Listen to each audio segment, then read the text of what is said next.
s'incorpora a la tertúlia d'este bon dia Paco Molina, que és el secretari general de Comissions Obreres del País Valencià. Senyor Molina, molt bon dia. Benvingut al temps de la tertúlia. Hem de dir que per a vostès comença una nova setmana de mobilitzacions a partir d'avui en contra de les polítiques econòmiques que s'estan fent. D'elles en parlarem de seguida, si li pareix.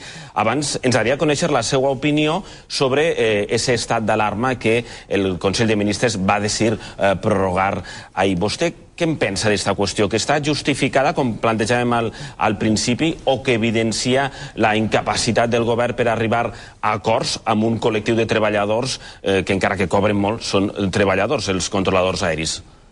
Jo aquesta discussió la situaria en tres àmbits. El primer en l'àmbit de les responsabilitats. El segon en l'àmbit del fet en concret i el tercer àmbit de les propostes. En el de les responsabilitats n'hi ha una responsabilitat política compartida entre aquells que van propiciar aquesta situació, que vull recordar que es va iniciar en un ministre que li deien Arias Salgado, que va propiciar un conveni franja en un col·lectiu de treballadors, és a dir, allò que té que veure molt en la desestructuració de la negociació col·lectiva.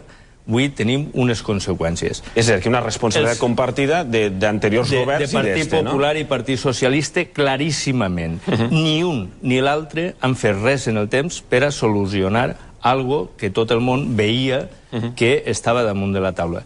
El segon element no és cap vaga, perquè tots els treballadors, totes les treballadores de l'àmbit públic i privat d'aquest país, ningú d'ells, per si mateix, abandona el lloc de treball, malgrat que es justifique, si cal, que aquestes persones han abandonat el lloc de treball per una malaltia, val? Perquè això té conseqüències directes, o apartament de manera immediata de la prestació de servei o un acomiadament en l'àmbit privat. I això és així. Per tant, no és cap vaga i de manera interessada aquells que estan parlant de vaga és perquè oculten un manifest interès de clavar-li mà a un dret constitucional. I el tercer és d'una responsabilitat del govern que té que aclarir una situació de relació laboral que en el temps han propiciat Partit Popular i Partit Socialista, que està absolutament desmadrada i desnortada en una situació com l'actual. A veure, acabem d'escoltar la sessió de control. Mariano Rajoy li preguntava al president del govern si pensava retallar més el gasto social. Deia jo, acabem de veure la fotografia de dos Espanyes, la del president del govern, que diu que a pesar de la crisi es mantenen els gastos socials, educació, sanitat, i la del líder de l'oposició, que diu tot el contrari, que s'estan retallant. Citava el xec bebè, els 420 euros, la congelació de pensions, la retallada de sous a funcionaris. Vostè, quina seria la seva fotografia? Ja no li pregunte en quina de les dues s'apunta, sinó quina seria la fotografia de l'Espanya actual que faria vostè? No el que faria Paco Molina, sinó el que ve denunciant comissions obreres. En tot cas, d'un mal acarament d'una situació econòmica molt greu que ningú alcançava ni a determinar la profunditat, ni la intensitat, ni la duració d'una crisi, que el govern socialista no ha sabut acarar i que el transitar per aquesta crisi, algú de la tertúlia abans ha referit que no té una estratègia a llarg termini. I nosaltres, aquesta opinió és una reflexió que fem en la nostra organització i que compartim. No es pot estar governant a salt de mata en caràcter discontiu a canvi d'ocurrències i en unes concessions absolutament injustificades que atenten a la cohesió social, ja no a l'estat de benestar, sinó a la cohesió social d'aquest país i que està fent carregar tot el greu pes d'esta crisi i de les conseqüències sobre aquelles persones que ni l'han originat i que són les víctimes d'ella. Un dels assumptes que a vostès els preocupa és la reforma del sistema de pensions. Ahir mateix el número 1 de la seva formació, el senyor Fernández Toixo, advertia, o podríem dir amenaçava amb la possibilitat d'una nova vaga general si el govern aprovava aquesta reforma de les pensions per via decret. Si li pareix, escoltem a Fernández Toixo i en parlem. Si el gobierno decide tirar por la vía de en medio Además de precipitar la reforma de las pensiones, hacerla por la vía del decreto ley a la que está acostumbrando peligrosamente, el conflicto se irá recrudeciendo y desde luego el 28 de enero es una referencia fuerte. Possibilitat d'una vaga general s'apunta si finalment el govern aprova per decret aquesta reforma del sistema de pensions. Si és per decret, si és consensuada, vostès estarien a favor d'aquesta reforma del sistema de pensions? Un matís.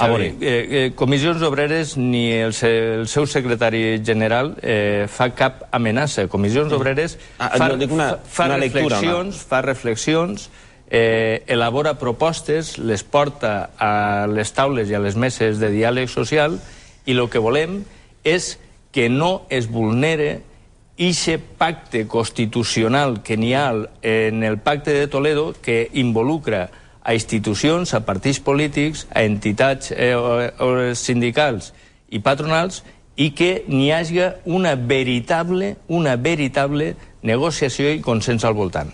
Dit això, no n'hi ha, de manera rigorosa, ni un sol motiu per el qual estiga justificat el que està plantejant-se al respecte del sistema de pensions d'aquest país. Ni el seu allargament fins als 67 anys, ni la dinamitació del Pacte de Toledo en la eficàcia i eficiència que ve funcionant. Si recordem, és el mateix discurs que les mateixes persones, les mateixes entitats i en els mateixos interessos ve repetint-nos fa 25 anys, que això no sostenia, que això estava en terra i que veritablement això no tenia cap futur. Que paradoxes.